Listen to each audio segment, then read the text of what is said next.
음주운전, 음주뺑소니, 도주치상 대처가 필요하다며 하루에도 수백 건의 교통사고가 발생하고 있습니다. 차량 간의 간단한 접촉사고와 충돌사고도 있지만 특히 음주 상태에서 사고가 발생하는 음주뺑소니 사건도 빈번하게 발생하고 있습니다. 간단한 접촉사고라면 보험사와 합의하에 원만하게 해결할 수 있겠지만 특히 술을 마시고 운전한 다음 인사사고로 이어진다면 형사처벌을 피하기가 어려워집니다. 음주 상태에서 운전을 하여 사람이 다쳤는데 후속 조치를 하지 않고 뺑소니를 한다는 것은 더욱 심각하게 여겨지는 사안이며 그 처벌 기준이 높아질 수밖에 없습니다. 도주 자체는 선처를 이끌어내는 것 자체가 어렵기 때문에 형사 처분을 면하기가 어렵습니다. 이런 경우 자칫하면 징역형을 받을 수 있기 때문에 한순간의 실수로 감당하기 어려운 일들을 해결해야 할 위기에 놓이게 됩니다. 음주뺑소니 사건은 처벌이 무거운 사안이기 때문에 초기 대응부터 변호사의 충분한 조력이 뒷받침되어야 상황을 유리하게 해결할 수 있습니다. 음주운전 처벌 기준은 구체적으로 음주운전 처벌 기준에 대해서 알아보면 혈중 알코올 농도가 0.2% 이상이면 2년 이상 또는 5년 이하의 징역형을 받거나 1천만 원에서 2천만 원 이하의 벌금형을 받게 됩니다. 그리고 혈중 알코올 농도가 0.08% 이상 0.2% 미만이라면 1에서 2년 징역형과 500만 원에서 1천만 원 이하 벌금형을 받을 수 있습니다. 혈중 알코올 농도가 0.03% 이상의 0.08% 이하라면 1년 이하의 징역형 또는 500만 원 이하의 벌금형을 받게 됩니다. 따라서 음주운전 자체가 적발이 됐을 때는 심각한 경우 징역형을 피할 수 없는 것입니다. 특히나 음주뺑소니 처벌의 경우 더욱 중하게 다스림으로 현명하게 대처해야 합니다. 그러므로 음주뺑소니 혐의로 조사를 받게 된다면 초동 단계의 대처가 중요합니다. 예를 들어 음주운전을 하여 사람을 다치게 한 상황에 합당한 조치를 취하지 않고 그 자리를 벗어나 도주를 한 경우 초기부터 변호사에게 자신의 상황을 설명하고 초동 대처에 있어서 현명하게 접근하는 것이 중요합니다. 초기에 어떻게 대응하는가에 따라 형량은 달라질 수 있기 때문입니다. 그러므로 경찰 조사 동행 등 변호사가 보다 구체적으로 해당 사건에 접근할 수 있도록 하는 것이 이 상황을 유연하게 풀어가는 데에 도움이 됩니다. 구체적인 음주운전 뺑소니 대처 사례.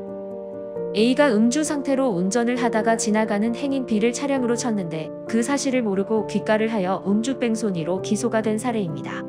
A는 만취한 상태에서 차량을 운전하고 주행하다가 지나가는 행인 B를 충돌한 뒤 그대로 집으로 귀가하여 잠을 자던 중 신고를 받고 출동한 경찰에 의해 입건되었습니다. A는 당시 너무 취한 상태여서 B를 치고 갔는지 기억조차 나지 않는다고 진술하였습니다. 다행히 행인 B는 경미한 부상만을 입은 상태였기 때문에 빠르게 합의를 진행하는 것이 가능하였으며 A는 변호사와 함께 정상 자료를 제출하여 벌금형으로 형벌을 낮출 수 있는 준비를 하였습니다. 특히 술에 취한 상태에서 운전을 했기 때문에 이 사실을 알게 된 피해자 B와 합의하는 것이 매우 어려운 상황이었으나 담당 변호사는 A의 사정을 자세히 전달하고 합의를 위한 노력을 지속하면서 끝내 만족할 수 있는 결과를 도출하게 되었습니다. 만약 A에게 징역형이나 집행유예가 선고되면 직장을 잃을 수도 있는 아찔한 상황이었기에 A가 최대한 불이익을 당하지 않도록 노력하여 결국 벌금형으로 선처를 받게 되었고 피해자 B와도 원만한 합의를 하여 모두가 만족할 수 있는 방향으로 사건을 마무리할 수 있었습니다.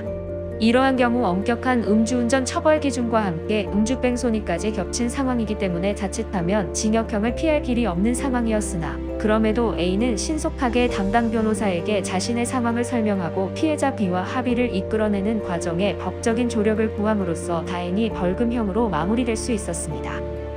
변호사의 조력이 필수적인 이유. 이렇게 음주뺑소니 사건에서 발생하는 문제는 수사 과정에서부터 어떻게 대응하느냐가 매우 중요합니다. 초기 경찰에서 수사를 진행할 때 일관성 있는 진술을 온전히 이어나가야 하며 재판에서도 불리한 부분은 최대한 배제하고 자신의 상황을 논리적으로 설명해야 합니다. 또한 무엇보다 변호사의 조력을 통해 적절한 대응 전략을 세우는 것이 중요합니다. 음주뺑소니로 인해 사고가 발생했는데 도주를 감행한다면 이러한 경우 더욱 이를 키우는 상황이 되어버립니다. 그렇기 때문에 더욱더 이와 관련된 사례를 확인하고 법적 대처 방식의 노하우를 가진 변호사에게 충분히 설명한 후 초동 대처를 하는 것이 해당 상황을 유연하게 마무리하고 처벌을 감형받을 수 있도록 해야 합니다. 경험에서 나오는 변호사의 조력이 구현되어야 불리한 상황에서도 최선의 대처를 할 수 있기 때문입니다. 혼자서 해결하려 한다면 감당해야 할 부분들이 너무나 많기 때문에 섣불리 대처하지 않는 쪽을 권장드립니다.